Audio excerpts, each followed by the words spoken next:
Welcome everyone once again to Why Should We Care About the Indo-Pacific, brought to you by IEJ Media and sponsored by our generous sponsor, BowerGroupAsia. Much more about them in due course. I'm Ray Powell from California. That's Jim Caruso in Arizona. And Jim, we have a very special guest today. We do. We have the founder, CEO, and president of BowerGroupAsia, our sponsor, Ernie Bower. Ernie has been involved with Asia, especially Southeast Asia, since I was a pup. And I don't know what the hell he was, because we first met in 1997 when he was president of the U.S. ASEAN Business Council. And since then, he was headed up and started a Southeast Asia program at the Center for Strategic and International Studies and founded his firm, which is a consulting firm for the Indo-Pacific. Ernie, welcome. Good to see you. Thanks, Jim. Great to see you guys. And I envy you being in California and Arizona. We got about 5 inches of snow outside. You need a consultant. Just walked in from walking the. All right. So there's a lot going on in the world of trade and economics, in the Pacific included. So let's ask the first question. Why should we care about the new tariff policies that seem to be coming down the road? Why should Americans care about these things? Yeah, I think Americans will feel an impact of these tariffs. The rest of the world, particularly Asia, is trying to understand what role America is going to play now in the global economy, and it's become very clear. President Trump said he would do these things in his first month in office. He is certainly following through on them.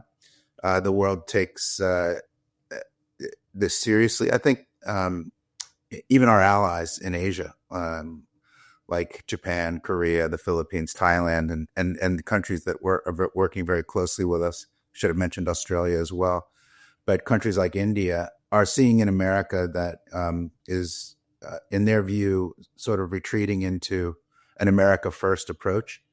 So they're prepared. They're preparing for the tariffs. They're preparing for a more transactional approach from the Americans. And this will have repercussions on Americans. I think most Americans will feel it in a rise in prices for things that they're putting on the dinner table and goods that they want to buy. And I think the Trump team feels like hopefully they will also experience a rise in job opportunities, particularly in the manufacturing sector in the United States. Whether that is to come, we'll see. But I think the rises in prices is something that's it's basically economic facts. I mean, our prices will rise here, and Americans will feel it, and they'll probably care. Well, good morning, Ernie.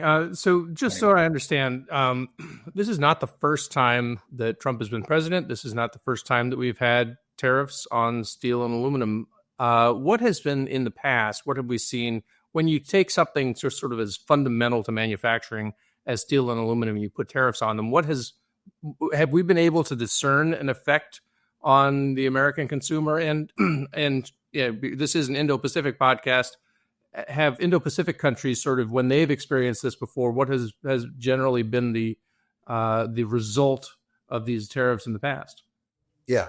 Well, on steel, if you asked about steel and aluminum tariffs, so there's two main effects on our economy. One is that these help American steel and aluminum companies compete locally. So it will give them an advantage because they'll be inside of a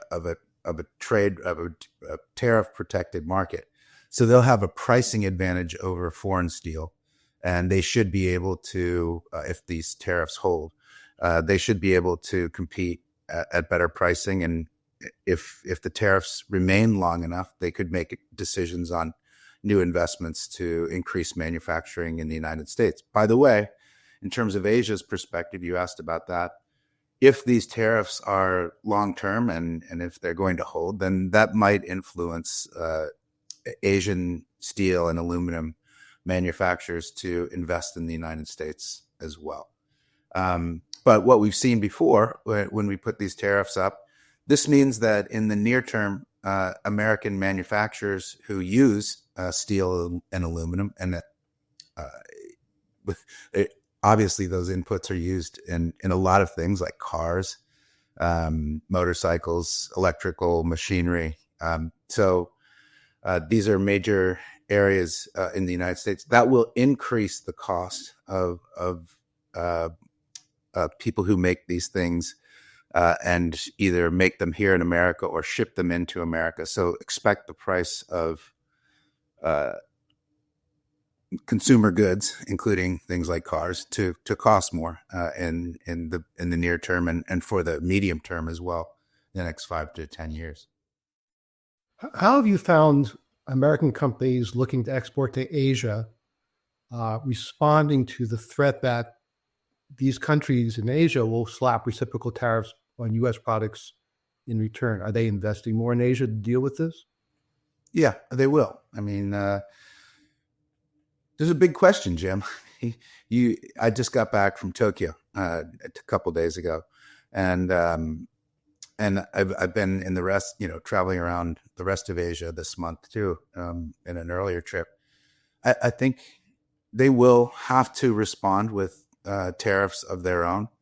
In most cases, I think countries are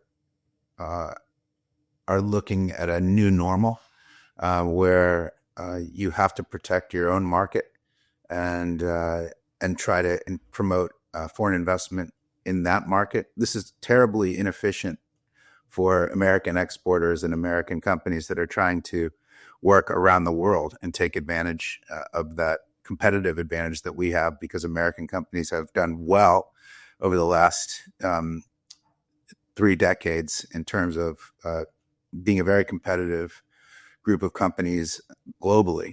But they will now have to decide on which markets to invest in and which markets to make in. And those, I think, investments will tend to go towards larger markets like Japan, like India, like Indonesia, or bigger countries in Southeast Asia, where you can, if you make inside the market, you can sell inside that market. And for now, Asian trade agreements like TPP, like the ASEAN Free Trade Agreement, will allow trade, and so you can access most of Asia if you make in Asia. So this will cause companies to have different strategies for America and different strategies for Asia. Let me just follow up. So what that implies is American companies will disinvest from the U.S. to invest within the free trade agreements over there to get under the tariff barriers that'll be erected in the U.S. So net U.S. exports are going to suffer. I think they will. Yeah, I think there'll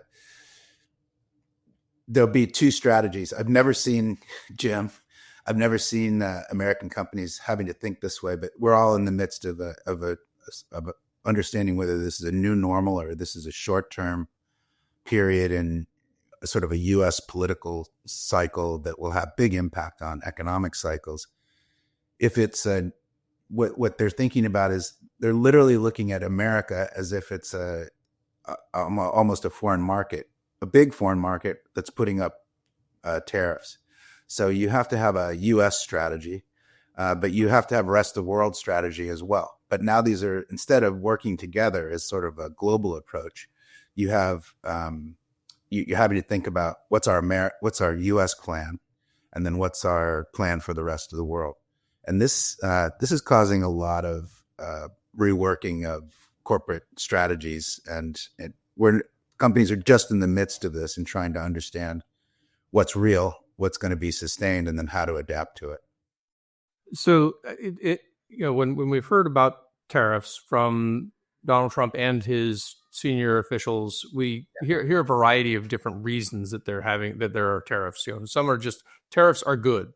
Tariffs help American manufacturing, or tariffs help American business. They help American workers, or tariffs are a negotiating tool, right? So we're going to put tariffs on you so that you do the thing that we want.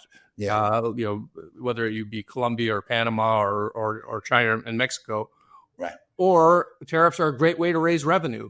So this leads to a lot of uncertainty whether a given tariff is actually coming or if it's just sort of transient so that we can get something out of it. How do businesses react then to this level of uncertainty where tariffs are sort of dangled out there for periods of time and may or may not stick around for very long? Yeah. I think business is understanding the following, Ray, that tariffs are being used in different ways by the Trump administration. So they are being used as a negotiating tactic. And Trump's negotiating tactics, I think business understands this, is to make a giant ask or a giant threat. And then the country where he's dealing with has to deal from his starting point and come down. So that, for sure, they're giving up something or they're going to make concessions. I think there's an element of that, and some tariffs are used that way. We've already seen that tool exercise with Mexico and Canada. In another instance, and I think these are different approaches to tariffs within the Trump team. I think Robert Lighthizer has clearly articulated an ideological commitment that tariffs are good. They are going to use tariffs. Some of these tariffs are not going away, even if you make concessions. So some of them are not a negotiating ploy. They are the way the Americans are going to operate. And these guys believe that tariffs will create a new era of investment in the United States, which will bring back manufacturing in the United States and create jobs here and enhance American competitiveness. But they haven't thought through, what that means in terms of the globalization, right? But so there's two main areas where the Trump team is using tariffs like that. And in terms of raising revenue, I think that's another part of their plan. They want to use the tariff revenues to raise to reduce the budget deficit. And so anytime tariffs get paid, that's also, I think, in Lighthizer and Trump's view, that's also a good thing. Just digging into that a little bit, my math says prices go up, demand goes down. So we'll see. The tariff revenue will be what it is. Similarly, if you're an exporter, your exports and revenue will go down. Therefore, taxes you pay will go down. So I'm not sure those numbers can work. Yeah, Jim, I think we're going to see, right? But we know from history, and as an economist, and you studied this stuff, they don't usually work. And we've tried it before. The United States has tried tariffs before, and they haven't worked. They've made us less competitive, and politically, after the prices rise, it's very hard for the people that have caused that situation to remain politically powerful and able to be reelected. So we'll see. But I think no one in Asia thinks Trump is kidding or bluffing. Everyone in Asia thinks these are real. They're coming. I think that's right. And but you'll see, Mr. Modi, the Prime Minister of India, is in town tomorrow. I think most Asian countries are trying to figure out what they can buy from the United States as concessions to try to reduce the impact of direct impact of tariffs on their own economy and exports to the United States. So, for instance, I expect Mr. Modi to come with a basket of ideas to buy, more U.S. energy and some other defense equipment and some other areas like that. So I think this will look good to the Trump team, that, countries are coming with ideas about what they can buy more of in the United States. But in the long run, this is a major change in the geopolitical structure of the planet. And to have the Americans go back to what a lot of our Asian colleagues view as a very strong thread in American history. This is viewed as isolationism, America pulling back, America first. And the response is going to be in Asia. You've already seen it. China Dream, Make in India. The Southeast Asian countries are starting to look at strategies and policies to promote themselves. And and promote their markets in countries that can, like Indonesia, and countries that can't, like Singapore and Malaysia, who are, trade is well over 100% of GDP in those places. They are going to be the ones who get hit hardest by this. Okay, so now to be fair, this is, it's not like the United States invented protectionism, right? We've been the champions of free markets for quite a long time, especially since World War II. And for, of course, the part of the reason we're having this discussion is for a lot of Americans that hasn't worked out as well. And of course, it hasn't been reciprocated by everyone. And you mentioned, two extremely large economies, China and India. Don't those countries, isn't there a place for tariffs in terms of, leveling the playing field with countries like that? I think so. Tariffs are part of an economic toolkit. They are leverage. But Ray, I'd like to point out that the way tariffs are being used by the Trump administration are not the target. They don't seem to be targeted tariffs. There's going to be tariffs across the board, right? So there will be targeted tariffs as well. I think I don't doubt the fact that tariffs are an important tool in a trade toolkit, but the way they're being applied here and the maybe the rapidity and without study, at least initially, is pretty unnerving to companies in particular who are trying to understand the game and manage risk. So if the tariffs were studied, if they were being used with precision, surgically, I think be easier to plan and understand what's going on. But the fact of the rapidity of them coming out, some being used for negotiation tactics, some being used for sort of a long-term ideological approach to making the America economy, great again.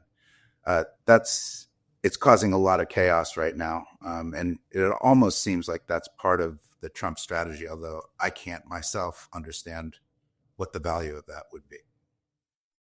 So a lot of the discussion is about reciprocity. Now, in Asia, we have free trade agreements with Australia and Singapore, where basically all goods are zero tariff. And yet, apparently, at least being considered to put tariffs on steel and aluminum certainly from Australia. Yeah. We had free trade agreements with Canada and Mexico, which are ready to be trashed as well, apparently. So I guess the question geopolitically from your travels what people tell you is, we can't believe anything the United States agrees to because it can be just thrown away in a second. Yeah. We're clearly undercutting our reliability as an ally and a trading partner, Jim. And I think it's not as if the Trump team hasn't thought that through. They've got to be very well aware of that. But if you take an alliance, like a rock solid alliance, like our alliance with Japan, to be fair, they were very shaken by the Biden administration's decision to limit exports of gas, which, one of the biggest things for Japan is energy security, right? Energy security in Japan is national security. And the fact that we, under Biden, halted energy LNG exports to Japan was shocking to them because it left them in a quandary, right? Are they going to have to depend on the Russians with whom they have border disputes over contested islands? Are they going to, can they get enough energy from the Middle East or other places in the world? And now that Trump is back, he's opening the doors again to LNG imports. And I think Japan likes that, but they're learning lessons, right? They, the Indians, our other allies in Asia, are learning lessons that in this era, after, periods of, you think about it, there was the Cold War, then there was a period of U.S. unipolar power in the world. And now we're moving back to a more multipolar world where you have to figure out and how to protect yourself. And it's no longer a relationship with the United States that's you can really depend on. And I think this is really important for you to understand. And I think this is what companies are trying to understand. You're going to see a lot more energy between countries that aren't the United States and aren't China.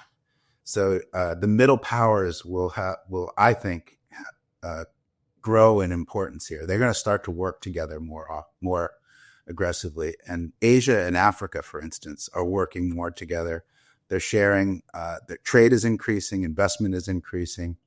They are sharing regulatory models. And that's one reason why BowerGroupAsia decided to build on our huge presence in Asia. We have people on the ground in 28 countries.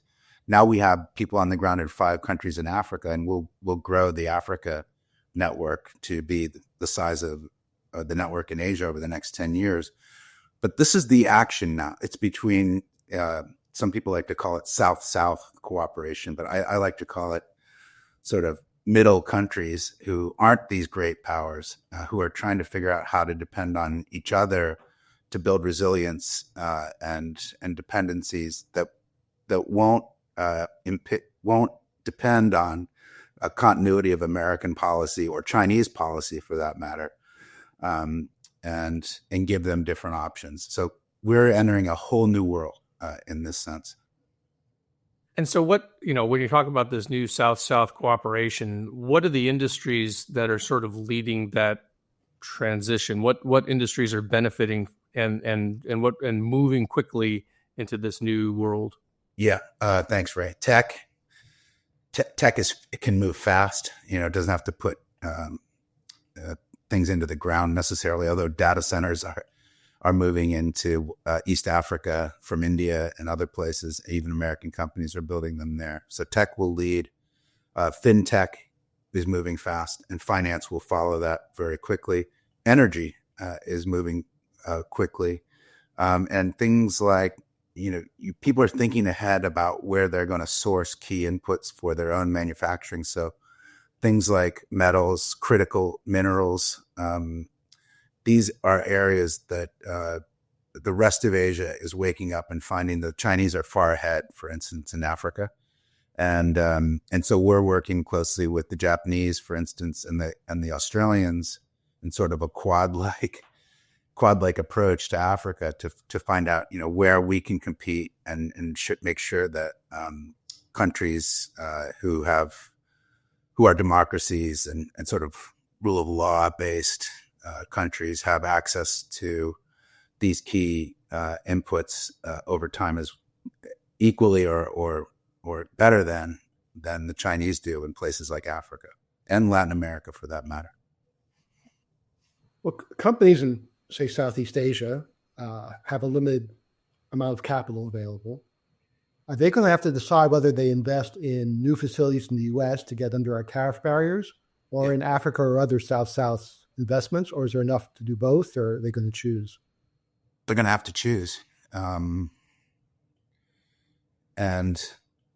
for the most part, they're going to have to choose. And I think I see a tendency to sort of forge new markets. I think the United States seems less predictable than it ever has before. And I think more investment will happen in other Asian countries and in places like Africa. I think there'll be a big boom in intra-Asian investment over the next 5 years. I think there'll be a big boom in M&A. I see that coming. There's a lot. Sorry, M&A. That's merger and acquisition. So Okay. So buying and selling companies to strengthen your hand just think of this, Ray. The world is restructuring. There's new rules because the old system is being literally torn down right before our eyes. And so under these new rules, you have to think, if you're a corporate leader, about two things. One, if rules are changing, they're likely to continue to change for the next decade. And so you can build in core uncertainty.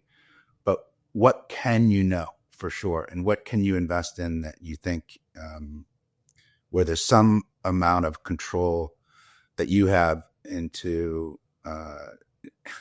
predicting change and riding out big changes. So there'd be a lot more investments at home in big countries like India, Japan,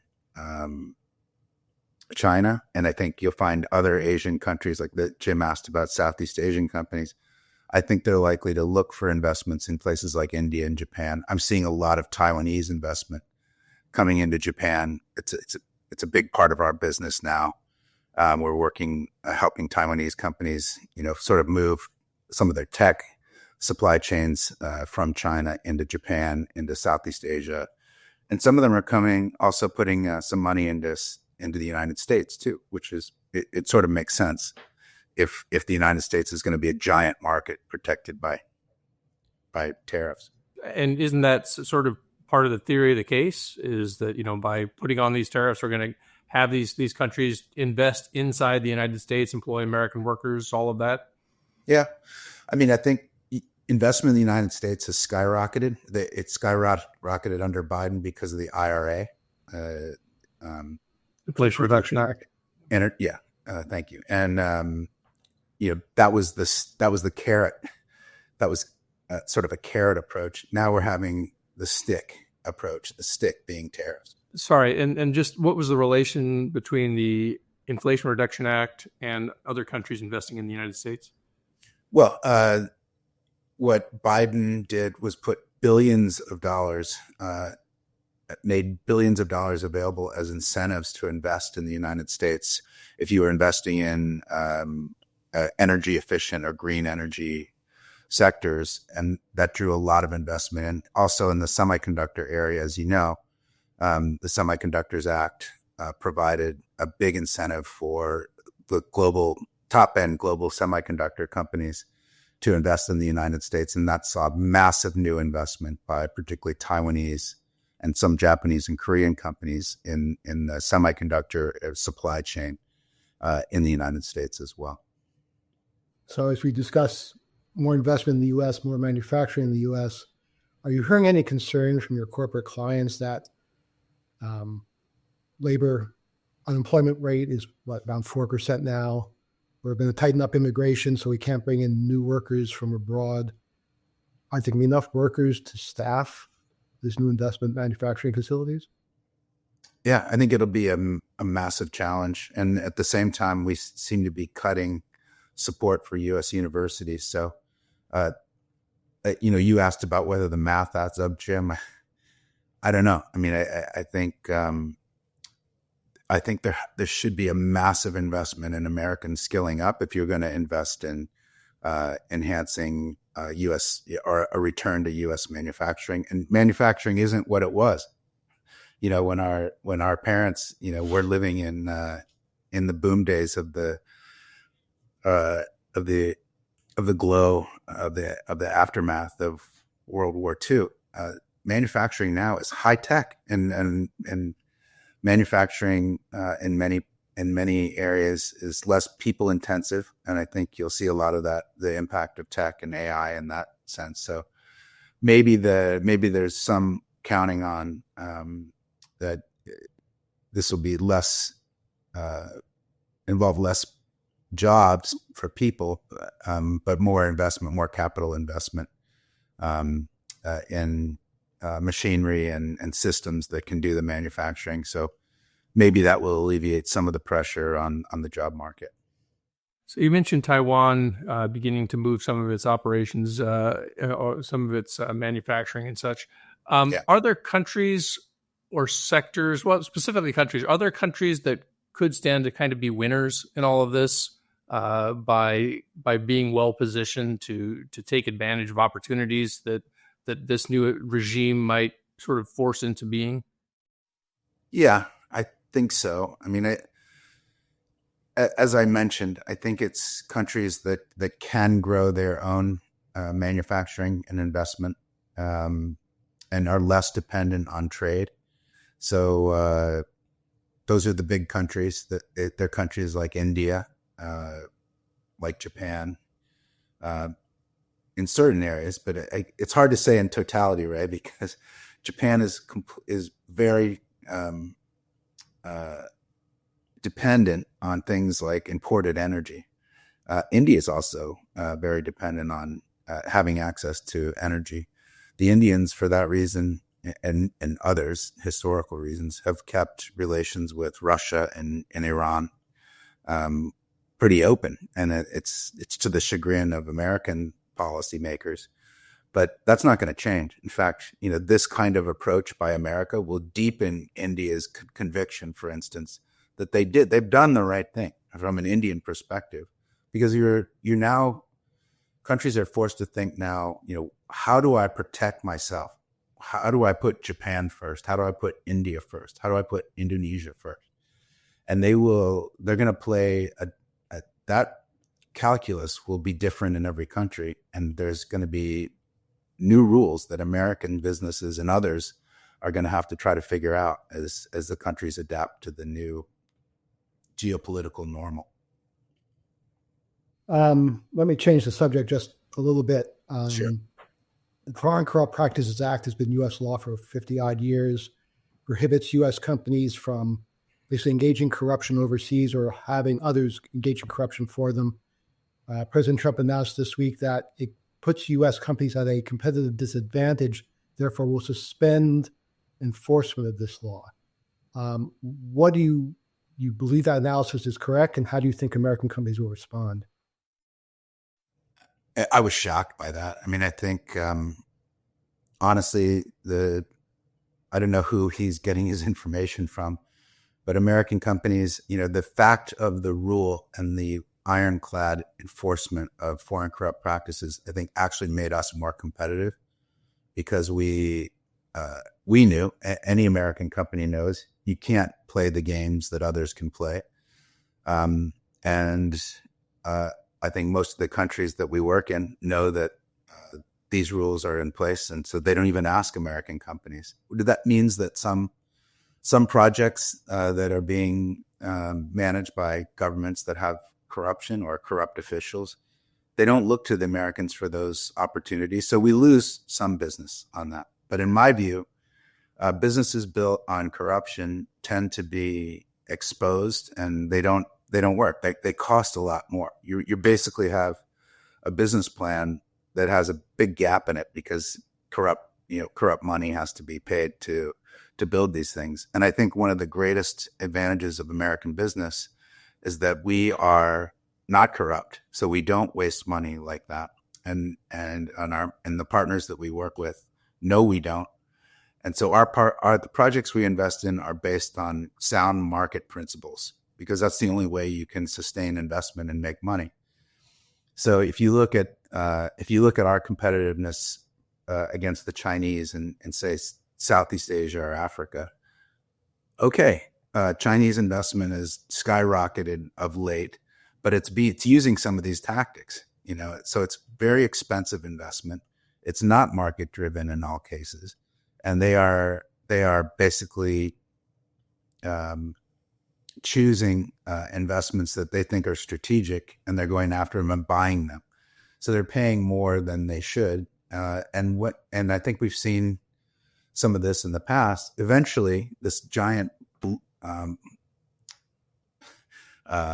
tsunami of Chinese investment has been good, I think, for Southeast Asia and Africa, or at least the injection of money was needed, but it's likely that a lot of these projects, infrastructure projects, and some of the other investments they've made in critical minerals or energy, those projects will be up for sale as China's economy continues to slow down, and they will not be able to afford to pay for projects that don't make market sense.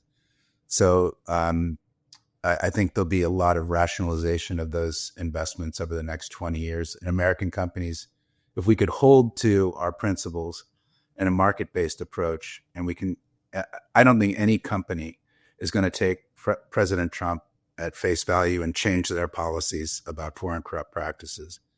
They will. I think every company that I'm talking to is making no changes in its policy in this area. I think most American companies will continue to follow these rules. knowing and thinking that this could get reversed. A new administration could come in and look for the companies that went ahead and used this opportunity to not follow the law. And I think the worst aspect of President Trump thinking out loud about this idea about not enforcing the Foreign Corrupt Practices Act is that it makes our partners who might want to ask Americans for bribery might think, well, they can ask now, and so we're gonna spend a lot of our time, unwinding this for the next 5 years based on what he's already said, even if he goes back on this. Well, to end on a happier note, Ernie Bower, what is Bauer Group Asia? How did it start? And what do you do today, and why should people care about Bauer Group Asia? Well, I sort of built the company. I started it in 2004, so we're 21 years old. I built the company with the idea, it was a policy-based idea that economic integration in Asia is the best thing you could do for security, to promote security in Asia.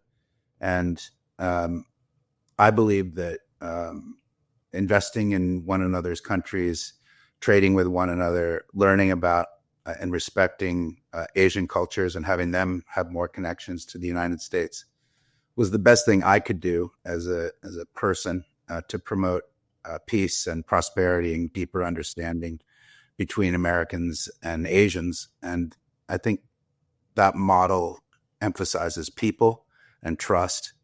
And we've really built an incredible company around that idea. We're 21 years old.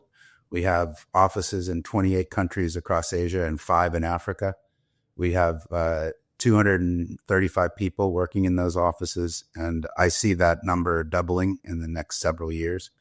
It's a great business, and it's based on people and trust and building those things up over the years. So I think BGA matters because it demonstrates, I think, an important maxim that if we understand one another, we're less likely to fight one another. And if we understand each other, we can all make money and improve our lives and the lives of our children and future generations by working together. So it's a labor of love, Ray, and it's a business that I own. I haven't sold the company. I'm not selling the company. So you can guess that Bauer Group Asia will be around in 3 decades with the name Bauer Group Asia. And finally, what exactly is a senior advisor, and what makes Jim such a great one? Don't answer that, Ernie. Jim, Jim's a senior advisor because he had to come home from Singapore where he's running our business, and I would have loved to have Jim full time, but when you can't have a guy like Jim full time, you find another title for him.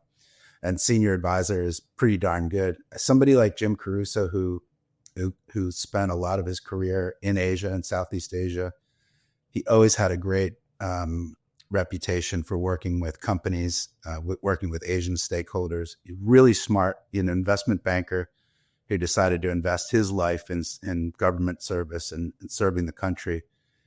I just always loved Jim's approach when he was in government. He's the highly ethical, really smart, business savvy. And when you find people like that, you try to keep them close. And in our case, having Jim on the team has been. Ray hasn't seen any of those qualities, so thank you, Ernie. Yeah, thanks for filling me in. Now I know what I'm missing. Well, we'll try to recruit you as well, Ray. You're one of those people as well, I know. All right. Well, Ernie Bower, we do thank you for joining us today, and we hope that you will come back on. I would love to. Keep doing the good work. Thank you.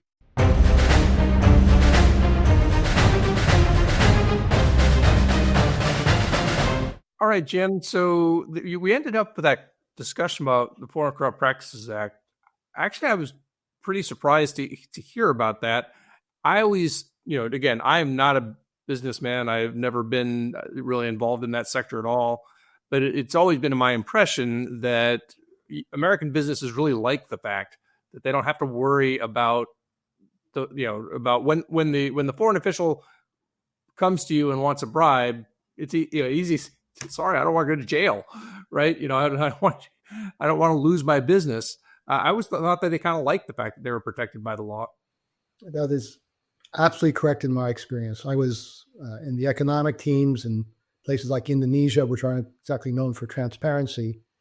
But yeah, the American executives simply would tell their bribe-seeking officials, I'm sorry, I'm not going to jail for you, and my company won't allow me to because they'll be punished also. So I can't. Now let's negotiate. Yeah. So as Ernie indicated, let me just, one other aspect. If you're a foreign official and you're giving out a contract and you give it to an American company, that means it'd be very difficult to accuse you of getting a bribe for letting the contract. So you're actually insulating them as well. Yeah. So it really, I believe, was a competitive advantage for American companies, as Ernie indicated. Now I could see, I definitely experienced on the arms side that there were times when, say, the Russians would get, agreements because they could make a very simple contract, right? And basically very cheap, a little bit of extra on the side. Everybody, the corrupt foreign officials, the corrupt Russian officials, everybody gets paid. Everybody's happy, and the equipment was crap. And if they needed it fixed, then there were subsequent charges and more payments. And so I guess in that sense, some U.S. companies were disadvantaged, but it wasn't all just because of corruption. It was also because, Russia sort of structured their whole arms market around selling things as cheaply as possible. And, the foreign countries, in many cases, didn't actually care that much about how well it worked, because what they wanted was the shiny new thing on the ramp that they could say that we now have this capability. No, absolutely correct. And this goes into our overall approach in these countries, where for years we're saying to countries, partner with the U.S. for your development. We may be more expensive and may be slower, but we have a better outcome, both in terms of not corrupting your officials and having a project that has been seen to have social impact analysis, environmental impact analysis, technology transfer, and we will help you get there. Now that seems to be going away, but China's still there. So are we losing the competition on all sorts of fronts is my question. Yeah. Well, so cheer me up. Tell me a story. Well, I don't know if it'll cheer you up, but I'll tell you a story. So I was giving a speech at a university in Eastern Indonesia, a few hundred students, and I was talking about economics and doing business with American companies, that sort of thing. Then I took questions. And one question was, why is Indonesia so corrupt? So I said, well, look, it's because people accept it, basically. You're asked for a bribe, or you offer the bribe even without being asked because it's expected. So you have to change the paradigm.